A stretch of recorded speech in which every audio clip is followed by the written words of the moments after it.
बिस्मिल्लाहिर्रहमानिर्रहीम। Welcome to my channel. आज की वीडियो में बात करेंगे कि कैमोवेट एल ड्रॉप किसके लिए इस्तेमाल किए जाते हैं और कब इसको यूज़ कराया जाता है।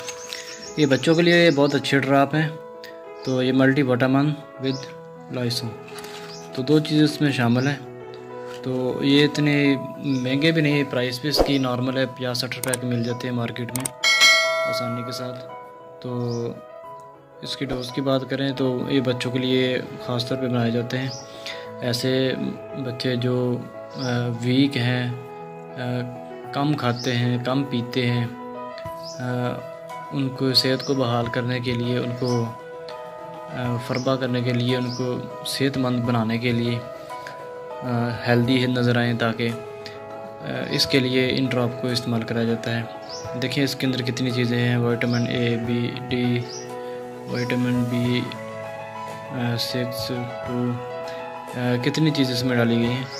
तो ये बहुत अच्छे ड्रॉप हैं। तो बच्चों को इसको यूज़ कराया जाता है, सुबह शाम 2 टाइम इसको यूज़ कराया जाता है। बच्चे की सेहत के हिसाब से अगर वो ज़्यादा वीक है तो फिर तो डॉक्टर हज़रात उसके मुताबिक उसको रिकमेंड करते हैं इसके कितने ड्रॉप दिए जाते हैं। तो अच्छा इसका रिज़ल्ट है। तो बच्चों के लिए ख़ास तौर पर बनाए गए हैं। उम्मीद करता हूँ आपको ये इन्फॉर्मेशन पसंद आई होगी। खुश रहें, आबाद रहें।